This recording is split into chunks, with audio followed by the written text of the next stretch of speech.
ಗೋಮಾಳ ಜಾಗವನ್ನು ಗುಳುಂ ಮಾಡಲು ಹೊರಟ ಗೋದ್ರೇಜ್ ಕಂಪನಿ. ಹೌದು, ಹೊಸಕೋಟೆ ತಾಲೂಕು ಅನುಗೊಂಡನಹಳ್ಳಿ ಹೋಬಳಿಯ ತಿರುವರಂಗ ಗ್ರಾಮದ ಸರ್ವೆ ನಂಬರ್ 33ರಲ್ಲಿ ಒಟ್ಟು 11 ಎಕರೆ 18 ಗುಂಟೆ ಜಮೀನು ಗೋಮಾಳವಾಗಿದ್ದು, ಈ ಜಮೀನಿನಲ್ಲಿ ಸುಮಾರು 5.1 ಎಕರೆಯ ಜಾಗವನ್ನು ಸರ್ಕಾರವು ನಿವೇಶನಗಳಾಗಿ ಮಂಜೂರು ಮಾಡಿದೆ. ಉಳಿಕೆ ಇದ್ದ ಗೋಮಾಳ ಜಾಗ ಸುಮಾರು 6 ಎಕರೆ 17 ಗುಂಟೆ ಜಾಗವನ್ನು ಗೋದ್ರೇಜ್ ಕಂಪನಿಯವರು ತಮ್ಮ ರಿಯಲ್ ಎಸ್ಟೇಟ್ ವ್ಯವಹಾರಕ್ಕಾಗಿ ಗುಳುಂ ಮಾಡಲು ಹೊರಟಿರುವುದು ಸಾರ್ವಜನಿಕರು ಹಾಗೂ ಗ್ರಾಮಸ್ಥರ ಹುಬ್ಬೇರಿಸುವಂತೆ ಮಾಡಿದೆ. ಹೊಸಕೋಟೆ ತಾಲೂಕು ಅನುಗೊಂಡನಹಳ್ಳಿ ಹೋಬಳಿಯ ತಿರುವರಂಗ ಗ್ರಾಮದ ಜನರನ್ನು ಇದನ್ನು ತೀವ್ರವಾಗಿ ವಿರೋಧಿಸಲಿಕ್ಕೆ ಮುಂದಾಗಿದ್ದಾರೆ. ಯಾವುದೇ ಕಾರಣಕ್ಕೂ ನಮ್ಮ ಊರಿನ ಗೋಮಾಳವನ್ನು ರಿಯಲ್ ಎಸ್ಟೇಟ್ ಉದ್ಯಮಿಗಳಾದ ಗೋದ್ರೇಜ್ ಕಂಪನಿಯವರು ಗುಳುಂ ಮಾಡಲಿಕ್ಕೆ ಬಿಡೋದಿಲ್ಲ ಅಂತ ಹೇಳ್ತಿದ್ದಾರೆ. ಹೊಸಕೋಟೆ ತಾಲೂಕಿನ ದಂಡಾಧಿಕಾರಿಗಳು ಆದೇಶ ಮಾಡಿದ್ರು. ಇವತ್ತು ಸುಮಾರು 6 ಎಕರೆಯ ಜಾಗವನ್ನು ಸ್ವಚ್ಛಗೊಳಿಸಲು ಜೆಸಿಬಿ ಯಂತ್ರಗಳ ಸಮೇತ ಮುಂದಾಗಿದ್ದ ಗೋದ್ರೇಜ್ ಕಂಪನಿಯ ನೌಕರರನ್ನು ಮತ್ತು ಜೆಸಿಬಿಗಳನ್ನು ತಡೆದು ವಾಪಸ್ ಕಳುಹಿಸಿದರು. ಗೋದ್ರೇಜ್ ಕಂಪನಿಯವರು ಮಾಡ್ತಾ ಇರುವ ನಿವೇಶನಗಳಿಗೆ ಗೋಮಾಳದ ಜಾಗವನ್ನು ಸೇರಿಸಿಕೊಂಡು ನಿವೇಶನಗಳನ್ನು ಮಾಡಿ ಮಾರಲಿಕ್ಕೆ ಗೋದ್ರೇಜ್ ಕಂಪನಿಯವರು ಮುಂದಾಗಿರೋದು ವಿಪರ್ಯಾಸವೇ ಸರಿ. ಗೋದ್ರೇಜ್ ಕಂಪನಿಯವರು ಸದರಿ ಸ್ಥಳವನ್ನು ಸ್ವಚ್ಛಗೊಳಿಸುತ್ತಿದ್ದಾರೆ ಎಂಬುದನ್ನು ಅರಿತ ತಿರುವರಂಗ ಗ್ರಾಮದ ನಾಯಕರು ಮತ್ತು ಸಾರ್ವಜನಿಕರು ಸರ್ವೆ ನಂಬರ್ 33ರಲ್ಲಿ ಸೇರಿ ಇದು ಗೋಮಾಳವಾಗಿದ್ದು ಇದನ್ನು ಯಾವ ಆಧಾರದಲ್ಲಿ ನೀವು ಸ್ವಚ್ಛಗೊಳಿಸ್ತಾ ಇದ್ದೀರಿ, ತಮ್ಮ ಲೇಔಟ್ ಮಾಡಲಿಕ್ಕೆ ಮುಂದಾಗ್ತಿದ್ದೀರಾ ಅಂಥೇಳಿ ಪ್ರಶ್ನಿಸಿದರು. ನಂತರ ಸ್ಥಳದಲ್ಲಿ ಕೆಲಸ ಮಾಡ್ತಾ ಇದ್ದ 2 ಜೆಸಿಬಿ ಯಂತ್ರಗಳು ಮತ್ತು 1 ಬುಲ್ಡೋಸರನ್ನು ತಡೆದು ಕೆಲಸ ಮಾಡೋದನ್ನು ನಿಲ್ಲಿಸಿದರು. ಮಾನ್ಯ ತಾಲೂಕಿನ ದಂಡಾಧಿಕಾರಿಗಳು ಹೊಸಕೋಟೆ ತಾಲೂಕು ಅನುಗೊಂಡನಹಳ್ಳಿಯ ಹೋಬಳಿ ಇವರು ಮಾಡಿರುವ ಆದೇಶದ ಪ್ರತಿಯನ್ನು ಗೋದ್ರೇಜ್ ಕಂಪನಿಯವರಿಗೆ ತೋರಿಸಲಾಗಿ ಅವರು ಮಾಡ್ತಾ ಇದ್ದ ಕೆಲಸವನ್ನು ನಿಲ್ಲಿಸಿ ಹೊರನಡೆದು ಸ್ಥಳದಲ್ಲಿ ಜಮಾಯಿಸಿದ ತಿರುವರಂಗ ಗ್ರಾಮದ ಗ್ರಾಮಸ್ಥರು ಮತ್ತು ಹಿರಿಯ ಮುಖಂಡರು ವಾಹಿನಿಯೊಂದಿಗೆ ತಮ್ಮ ಅಭಿಪ್ರಾಯಗಳನ್ನು ಹಂಚಿಕೊಂಡರು. ಇನ್ನಾದರೂ ತಾಲೂಕು ಆಡಳಿತ ಎಚ್ಚೆತ್ತುಕೊಂಡು ಸದರಿ ಗೋಮಾಳವನ್ನು ರಕ್ಷಿಸುತ್ತಾ ಅನ್ನೋದನ್ನ ಕಾದ್ ನೋಡಬೇಕಿದೆ. ತಿರುವರಂಗ ಗ್ರಾಮದವರು ಏನಿದು ಸರ್ವೆ ನಂಬರ್ ಎಷ್ಟಿದೆ? 33 ತಿರುವರಂಗ ಗ್ರಾಮದ್ದು ಸರ್ವೆ ನಂಬರ್ 33. ಏನು ವಿಚಾರ ಇದು? ಏನು ಟೋಟಲ್ ಸರ್ವೆ ನಂಬರಲ್ಲಿ ಈ ಸರ್ವೆ ನಂಬರಲ್ಲಿ 44 ಎಕರೆ ಚಿಲ್ಲರೆ ಇದೆ. ಅದರಲ್ಲಿ ಕೆಲವರೆಲ್ಲ ಒಂದು 44 ಎಕರೆ ಚಿಲ್ಲರೆಯಲ್ಲಿ ಒಂದು 20 ಎಕರೆ ಚಿಲ್ಲರೆ ಗ್ರ್ಯಾಂಟ್ ಆಗಿದೆ ಗೋಮಾಳದಲ್ಲಿ. ಇದರಲ್ಲಿ 44 ಎಕರೆ ಇದರಲ್ಲಿ 21 ಎಕರೆ 22 ಎಕರೆ ಗ್ರ್ಯಾಂಟ್ ಆಗಿರೋದು. ಯಾರಿಗೆ ಗ್ರ್ಯಾಂಟ್ ಆಗಿರೋದು? ಕೆಲವರಿಗೆ ಶೇಷಾದ್ರಿ ಅಯ್ಯಂಗಾರ್ ಒಬ್ಬರಿಗೆ, ಬಜ್ಜಣ್ಣ ಒಬ್ಬರಿಗೆ, ಎಲ್ಲ ಯಾರೋ 4 ಫ್ಯಾಮಿಲಿಗೆ ಆಗಿದೆ. ಹಂಗಾಗಿ ಇದರಲ್ಲಿ ಏನು ಮಾಡಿದ್ದಾರೆ, ಏನೋ 22 ಎಕರೆ ಗ್ರ್ಯಾಂಟ್ ಆಗಿದೆ, ಅದನ್ನು ಬಿಟ್ಟು ಟೋಟಲ್ 44 ಎಕರೆಗೂ ಇವರು ಈ ಗೋದ್ರೇಜ್ ಪ್ರಾಪರ್ಟಿಯವರು ಬೇರೆ ಬೇರೆ ಒಬ್ಬರೆಲ್ಲ ಪರ್ಚೇಸ್ ಮಾಡ್ಕೊಂಡಿದ್ದಾರೆ. ಬೇರೆ ಬೇರೆ ಹೆಂಗೆ ಪರ್ಚೇಸ್ ಮಾಡ್ಕೊಂಡ್ರು? ಸೇಲ್ ಪರ್ಮಿಷನ್ ಎಲ್ಲ ಪಾಣಿನೂ ಇಲ್ಲ. ಗಂಗಳೂರೊಬ್ಬರು ಮಾಡ್ಕೊಂಡಿದ್ದಾರೆ. ಅವರಿಗೆ 7 ಎಕರೆ 30 ಗುಂಟೆ, ಅವ್ರಿಗೆ ಸಿಂಗಲ್ ಡಾಕ್ಯುಮೆಂಟ್ಸ್ ಇಲ್ಲ ಅವ್ರ ಪೇವರಾಗೆ. ಅವ್ರು ಕೋಟ್ಯಾಂತರ ರೂಪಾಯಿ ಮಾಡ್ಕೊಂಡು ಅವ್ರು ಖಾಲಿ ಬಿಟ್ಕೊಂಡು ಹೋಗಿದ್ದಾರೆ. ಇದೆಲ್ಲ ನಾವು ಹೈಕೋರ್ಟಲ್ಲಿ AC DC ತಹಸೀಲ್ದಾರ್ ಮುಂದೆಲ್ಲ ಕೇಸ್ ಇಟ್ಟಿದ್ರೆ ಇವರು ಕಂಪ್ನಿಯವರು ಏನು ಮಾಡ್ತಾಯಿದ್ದಾರೆ, ಗೋದ್ರೇಜ್ ಪ್ರಾಪರ್ಟೀಸ್ ಅವರು ಇವ್ರನ್ನ ಬುಟ್ಟಿಗೆ ಹಾಕ್ಕೊಂಡು, ಅಧಿಕಾರಿಗಳನ್ನ ಬುಟ್ಟಿಗೆ ಹಾಕ್ಕೊಂಡು ಅಥವಾ ಶಾಮಿಲಾಗಿ ಈಗ ಎಲ್ಲ ಪ್ರಾಪರ್ಟಿಗಳು ಮಾಡಿಕೊಂಡು ಮಾರಾಟ ಮಾಡ್ಕೊಂಡು ಸೈಟ್ಗಳು ಮಾರಾಟ ಮಾಡ್ಕೊಂಡು ಹೋಗ್ತಾ ಇದ್ದಾರೆ. ಇಲ್ಲಿ ನಾವು ಸಾರ್ವಜನಿಕರು ನಾವು ಇಲ್ಲಿ ಹೈಕೋರ್ಟಲ್ಲಿ ಕೇಸ್ ಹಾಕ್ಕೊಂಡಿದ್ದೀವಿ, DC ಹಾಕ್ಕೊಂಡಿದ್ದೀವಿ. DC ಏನೋ ಇವರೇ ಮಾಡಿಕೊಂಡು ವಜಾ ಮಾಡಿಸ್ಕೊಂಡ್ಬಂದರು. ಅದ್ರ ಮೇಲೆ ನಾವು ಕರ್ನಾಟಕ ಹೈಕೋರ್ಟಲ್ಲಿ ನಾವು ಪಿಟಿಷನ್ ಹಾಕ್ಕೊಂಡು ಪೆಂಡಿಂಗ್ ಇದೆ. ಇದು ಪೆಂಡಿಂಗ್ ಇರಬೇಕಾದ್ರೂ ಈಗ ತಿರ್ಗಾ ಕರ್ಕೊಂಡ್ಬಂದು JCBಗಳನ್ನ ಡೋಜರ್ಗಳೆಲ್ಲ ಕರ್ಕೊಂಡ್ಬಂದು ಈಗ ತಿರ್ಗಾ ಕೆಲಸ ಮಾಡಿಸ್ತಾ ಇದ್ದಾರೆ. ಅದಕ್ಕೆ ನಾವು ಈ ಥರ ಕೇಸ್ ಪೆಂಡಿಂಗ್ ಇರಬೇಕಾದ್ರೆ ನೀವು ಅನ್ಯಾಯ ಆಗ್ತಾಯಿದೆ, ನೀವು ನಿಲ್ಲಿಸಿ ಅಂತ ಹೇಳ್ತಾ ಇದ್ದೀವಿ. ಇವರು ಇಲ್ಲ, ಕೇಸು ನಮ್ಮ ಕಡೆ ಆಗಿಬಿಟ್ಟಿದೆ ಅಂತ ಡಾಕ್ಯುಮೆಂಟ್ಸ್ ತೋರಿಸಿ ಅಂದರೆ ಅವ್ರಿಗೆ ಯಾವುದೇ ಉತ್ತರ ಇಲ್ಲ ಅವ್ರ ಹತ್ರ. ಅದಕ್ಕೆ ನಿಲ್ಲಿಸ್ಬಿಟ್ಟು ಇವಾಗ ಸದ್ಯಕ್ಕೆ ನಿಲ್ಲಿಸಿ, ನೀವು ಕೋರ್ಟಲ್ಲಿ ಏನಾಗುತ್ತೋ ಅದನ್ನು ನೋಡ್ಕೊಂಡು ನೀವು ಕೆಲಸ ಮಾಡ್ಕೊಳ್ರಿ ಅಂತ ಹೇಳ್ಬಿಟ್ಟು ನೀವು ನಿಲ್ಲಿಸ್ಕೊಂಡು ನೀವು ಒಂದು ಕಂಪ್ಲೇಂಟ್ ಕೊಡ್ಬೋದಾಗಿತ್ತಲ್ಲ, ಈ ಥರ ಮಾಡ್ತಾ ಇದ್ದಾರೆ ಅಂತ.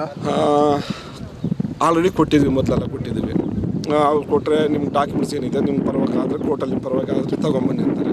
ಆದರೆ ಈಗ ಏನು ನಮ್ಮ ಪರವಾಗಿ ಇನ್ನೂ ಆಗಲಿಲ್ಲ. ಹೈಕೋರ್ಟಲ್ಲಿ ಕೇಸ್ ಪೆಂಡಿಂಗ್ ಇರಬೇಕಾದ್ರೆ ಹೈಕೋರ್ಟಲ್ಲಿ ಕೇಸ್ ನಮ್ಮ ಪರವಾಗಿ ಆಯ್ತು ಅಂದರೆ ನಾವು ಆಲ್ರೆಡಿ ಆಮೇಲೆ ಕೊಡ್ತೀವಿ. ಏನೇನು ಬೇಕಾದಕ್ಕೆ ತಹಸೀಲ್ದಾರ್ಗೆ ಕೊಟ್ಟು ಸರ್ಕಾರಕ್ಕೆ ಪರವಾಗಿ ಮಾಡಿಸ್ಕೊಳ್ತೀವಿ, ಕಂಪ್ಲೇಂಟು ಕೊಡ್ತೀವಿ. ಅದೇ ಅಲ್ಲ, ಸರ್ವೆ ನಂಬರ್ 33ರಲ್ಲಿ ಗೋಮಾಳ ಬೇರೆ ಇದೆ. ಅದರಲ್ಲಿ ಎಷ್ಟಿದೆ ಗೋಮಾಳ? 11 ಎಕರೆ 18 ಗುಂಟೆ ಇದೆ.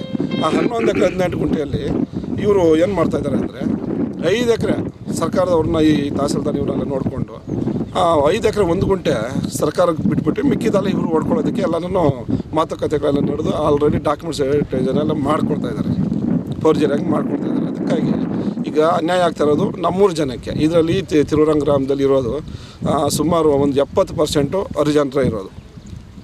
ಹಾಗಾಗಿ ಏನಾದರೂ ಉಳಿಸಿಟ್ಕೊಂಡ್ರೆ ಮುಂದಿನ ಪೀಳಿಗೆಗೆ ಏನಾದರೂ ಮಾಡ್ಕೋಬೋದು ಅಂದ್ಬಿಟ್ಟು ಒಂದೇ ಒಂದು ಉದ್ದೇಶದಿಂದ ನಾವೆಲ್ಲನೂ ಇಷ್ಟು ಜನ ತಿರುಗಾಡಿ ಹೋರಾಟ ಮಾಡಿಕೊಂಡು ನಾವೆಲ್ಲ ಉಳಿಸ್ಕೋಬೇಕಾಗ್ಬಿಟ್ಟು ಈ ರೀತಿ ನಾವು ಬಂದು ಅಡ್ಡ ಹಾಕಿದ್ವಿ. ಈಗ ಇದನ್ನ ತಹಸೀಲ್ದಾರ್ ಗಮನಕ್ಕೆ ತಂದಿದ್ದೀರಾ? ತಹಸೀಲ್ದಾರ್ಗೂ ಕೊಟ್ಟಿದ್ದೀವಿ, ಅವರು ಬಂದು ನೋಡ್ಕೊಂಡು ಹೋಗಿದ್ದಾರೆ. ಆರ್ ಐ ಬಂದು ಹೋಗಿದ್ದಾರೆ, ಸೆಕ್ರೆಟರಿಗಳು ಬಂದಿದ್ದಾರೆ, ಮಾಜರ್ಗಳು ಮಾಡಿದ್ದಾರೆ, ಎಲ್ಲ ಮಾಡಿದ್ದಾರೆ. ಆಮೇಲೆ ಡಿ ಸಿ ಅವ್ರ ಮುಂದೆನೇ ಒಂದು 2-3 ಪಿಟಿಷನ್ಗಳು ನಡೆದಿದೆ. ಹಂಗಾಗಿ ಎಲ್ಲಿ ನಮ್ಗೆ ನ್ಯಾಯ ಸಿಗ್ತಾ ಇಲ್ಲ. ಅದು ಯಾರು ಬಲಾಢ್ರು ಯಾರು ಇರ್ತಾರೆ ಅವ್ರ ಪರವಾಗಿ ಹೋಗ್ತಾನೆ ಇರ್ತಿದೆ. ಹಂಗಾಗಿ ಹೈಕೋರ್ಟಲ್ಲಿ ಕೇಸ್ ಪೆಂಡಿಂಗ್ ಇದೆ. ಹೈಕೋರ್ಟಲ್ಲಿ ಕೇಸ್ ಪೆಂಡಿಂಗ್ ಇರಬೇಕಾದ್ರೆ ಇವರು ಒತ್ತುವರಿ ಮಾಡಿಕೊಂಡು ಇವರು ಮಾರಾಟ ಮಾಡ್ಕೊಂಡು ಹೋಗ್ಬಿಟ್ರೆ ಆಮೇಲೆ ಕೇಳೋಕ್ಕಾಗೋದಿಲ್ಲ. ಆ ಒಂದು ದೃಷ್ಟಿಯಿಂದ ನಾವು ಈಗಲೇ ಬಂದು ನಾವು ಇದನ್ನು ಸರಿಪಡಿಸಿ ಅಂದ್ಬಿಟ್ಟು ನಾವು ಇಲ್ಲಿ ಸೇರಿದ್ದೀವಿ. ನಾವೆಲ್ಲರೂ ಹೈಕೋರ್ಟಲ್ಲಿ ಕೇಸ್ ಅಡ್ಮಿಟ್ ಆಗಿದೆ. ನೀವು ಒಂದು ಸ್ಟೇ ಮಾಡಿಸ್ಬೋದಾಗಿತ್ತಲ್ಲ? ಮಾಡಿಸ್ತೀವಿ, ಅದನ್ನು ಮಾಡಿಸ್ತೀವಿ. ಈಗ ಏನಾಗಿದೆ ಅಂದರೆ ಕೇಸ್ ಅಡ್ಮಿಟ್ ಆದಮೇಲೆ ಇವರು ಕಂಪ್ನಿಯವ್ರಿಗೂ ನೋಟಿಸ್ ಬಂದಿದೆ. ಕಂಪ್ನಿಯವ್ರಿಗೆ ಮಾಡಿದ್ವಿ, ಕರ್ನಾಟಕ ಗೌರ್ಮೆಂಟ್ನೂ ಪಾರ್ಟಿ ಮಾಡಿದ್ವಿ, ತಹಸೀಲ್ದಾರ್ನ ಪಾರ್ಟಿ ಮಾಡಿದ್ವಿ, ಡಿ ಸಿನೂ ಪಾರ್ಟಿ ಮಾಡಿದ್ವಿ. ಈಗ ಇರಬೇಕಾದ್ರೆ ಇವರು ಇಲ್ದಿದ್ದ ಕೆಲಸಗಳೆಲ್ಲ ಮಾಡ್ತಾಯಿದ್ದಾರೆ ಇಲ್ಲಿ ಬಂದು. ಇದು ಅವ್ರ ಗಮನಕ್ಕೆ ಬಂದಿದೆ. ಯಾಕಂದ್ರೆ ನೋಟಿಸು ಈಗ ನಿಮ್ಗೆ ಒಂದು ಡಾಕ್ಯುಮೆಂಟ್ಸ್ ತೋರಿಸ್ತೀನಿ. ಈಗ ಇರಬೇಕಾದ್ರೆ ಅವ್ರು ಬಂದು ತಹಸೀಲ್ದಾರ್ ರಿಪೋರ್ಟ್ ಪ್ರಕಾರ ಬಂದು ಅಳತೆ ಮಾಡಿಕೊಂಡು ಇನ್ನೊಂದೆಲ್ಲ ಮಾಡೋಕ್ಕೆ ಹೋಗ್ತಾರೆ ಇಲ್ಲಿ. ಅದಕ್ಕೆ ಈಗ ಕೇಸ್ ಮುಗಿಯೋ ತನಕ ಪೆಂಡಿಂಗ್ ಇರಲಿ ಅಂತ ನಿಲ್ಲಿಸಿರಲಿ, ಕೆಲಸ ಸ್ಟಾಪ್ ಮಾಡಿರಲಿ. ಇವತ್ತಿಲ್ಲಿ ಏಕಾಏಕಿ ಕೆಲಸ ಮಾಡೋಕ್ಕೆ ಬಂದಿರೋದ ಇಲ್ಲ ಮೊದಲೇ ಇದೆಲ್ಲ? ಇಲ್ಲ, ಏಕಾಏಕಿ ನೆನ್ನೆಯಿಂದ ಮಾಡೋಕ್ಕೆ ಬಂದಿದ್ದು, ನಮ್ಮ ಗಮನಕ್ಕೆ ಬಂದಿರಲಿಲ್ಲ. ಈಗ ಗಮನಕ್ಕೆ ಬಂದ ಮೇಲೆ ನಾವೆಲ್ಲ ಬಂದು ಇಲ್ಲಿ ಸ್ಟಾಪ್ ಮಾಡಿಸಿದ್ವಿ.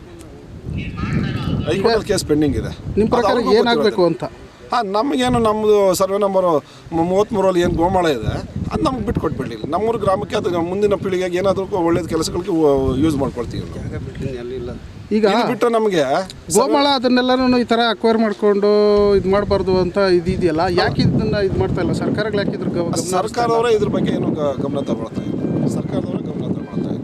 ಆ ಒಂದು ದೃಷ್ಟಿಯಿಂದ ನಾವೇ ಮುಂದೆ ಬಂದಿರೋದು.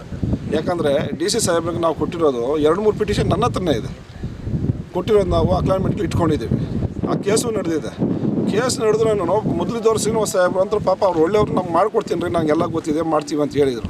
ತದನಂತರ ಬಂದವರು ನಮಗೆ ಅನಾನುಕೂಲ ಮಾಡಿಕೊಟ್ಟು ಹೋಗ್ಬಿಟ್ಟಿದ್ದಾರೆ. ಆ ಒಂದು ಏನು ಡಿ ಸಿ ಆರ್ಡರ್ ಇತ್ತು ಅದ್ರ ಮೇಲೆ ನಾವು ಹೈಕೋರ್ಟ್ಗೆ ಹೋಗಿರೋದು. ನನ್ನ ಹೆಸರು ಲಕ್ಷ್ಮಣ, ತಿರುರಂಗ ಗ್ರಾಮಸ್ಥ ನಾನು ಒಬ್ಬ.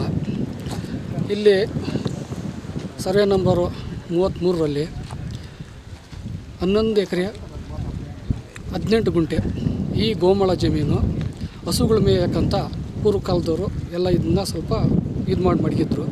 ಅದನ್ನು ಇವರು ಗೋದ್ರೇಜ್ ಕಂಪ್ನಿಯವರು ಅಕ್ವರಿ ಬೇಕಾಗೇನೆ ರೆವಿನ್ಯೂ ಇನ್ಸ್ಪೆಕ್ಟ್ರು ಈ ಸರ್ಕಾರಿ ಜನಗಳನ್ನೆಲ್ಲನೂ ಕೈ ಬುಟ್ಟಿಗೆ ಹಾಕ್ಕೊಂಡು ಹಣ ಕೊಟ್ಟು ಅವ್ರಿಗೆಲ್ಲನೂ ಅವರು ಇದನ್ನು ಇವಾಗ ಸ್ವಲ್ಪನೇ ಇದು ಮಾಡಿಕೊಂಡು ಈ 11 ಎಕರೆ 18 ಗುಂಟೆಯನ್ನು ಕೆಲಸ ಮಾಡೋಕ್ಕೆ ಇಲ್ಲಿ ಸ್ಟಾರ್ಟ್ ಮಾಡೋಕ್ಕೆ. ಅದರಲ್ಲಿ ನಮ್ಮೂರಲ್ಲಿ 4 ಬ್ಯಾಚ್ ಮಾಡಿಬಿಟ್ಟವ್ರೆ. ಯಾರು ಗೋದ್ರೇಜ್ ಕಂಪ್ನಿಯವ್ರಿಗೆ 4 ಬ್ಯಾಚ್ ಮಾಡಿಬಿಟ್ಟವ್ರೆ. ಆ ಬ್ಯಾಚಲ್ಲಿ ಒಬ್ಬೊಬ್ರಿಗೆ 16 ಲಕ್ಷ ಒಬ್ರು ಕೊಟ್ಟವ್ರೆ, 20 ಲಕ್ಷ ಒಬ್ರು ಕೊಟ್ಟವ್ರೆ, 32 ಲಕ್ಷ ಒಬ್ರು ಕೊಟ್ಟವ್ರೆ. ಈ ಥರ ಒಬ್ಬೊಬ್ರಿಗೆ ಒಂದಷ್ಟು ಕೊಟ್ಬಿಟ್ಟು ಇಲ್ಲಿಗೆ ಯಾರು ಬರೋದು ಬೇಡ ಅಂದ್ಬಿಟ್ಟು 4 ಬ್ಯಾಚ್ ಅವ್ರನ್ನ ಇವಾಗ 1 ಬ್ಯಾಚ್ ಮಾತ್ರ ಬಂದು ಇಲ್ಲಿ ಇದು ಮಾಡ್ತೈತೆ. 4 ಬ್ಯಾಚ್ ಅವ್ರಿಗೆ ಹಣ ಕೊಟ್ಟವ್ರೆ. ಈ ಥರ ಮಾಡಿ ಒಬ್ಬೊಬ್ಬರನ್ನೇ ಎಳ್ಕೊಂಡು ಈ ಭೂಮಿನ ಕಬ್ಬಿಸ್ಬೇಕು ಅಂದ್ಬಿಟ್ಟು ಈ ಥರ ಮಾಡ್ತಾರೆ. ಇವಾಗ ನೀವು ಹಣ ಬೇಕು ಅಂತ ಬಂದಿದ್ದೀರಾ ಇಲ್ಲ ಭೂಮಿ ಬೇಕು ಅಂತ ಬಂದಿದ್ದೀರಾ? ನಮಗೆ ಹಸುಗಳು ಮೇಯಕ್ಕೆ ಜಾಗ ಬೇಕು. ಇದು ಗೋಮಾಳ ಸೈಟ್ ಬೇಕು. ಊರಲ್ಲಿ ಹಸುಗಳಿಗೆ ವಾಸ ಮಾಡೋದಕ್ಕೆ, ಹಸುಗಳು ಮೇಯೋದಕ್ಕೆ ನಮ್ಗೆ ಬೇಕಾಗಿರೋದು. ಹಸುಗಳು ನಾವು ಎಲ್ಲಿ ಕರ್ಕೊಂಡು ಹೋಗೋದು? ಇದನ್ನ ಬಿಟ್ಟರೆ ನಮ್ಗೆ ಹಸುಗಳು ಮೇಯೋಕ್ಕೆ ಜಾಗನೇ ಎಲ್ಲೂ ಇಲ್ಲ. ಇದು ಗೋಮಾಳ. ಮೊದಲೆಲ್ಲ 100-150 ಹಸುಗಳಿದ್ವು. ಈಗ ಹಸುಗಳೆಲ್ಲ ಮನೆ ಹತ್ರ ಕಟ್ಕೊಂಡು ಮೇವುಗಳಿಲ್ದಿರೋ ನಾವು ಅಲಿತಾ ಇದ್ದೀರಿ. ಮೇಯೋಕ್ಕೆ ಜಾಗ ಇಲ್ಲ. ಈ ಥರ ಮಾಡ್ತಾವ್ರೆ.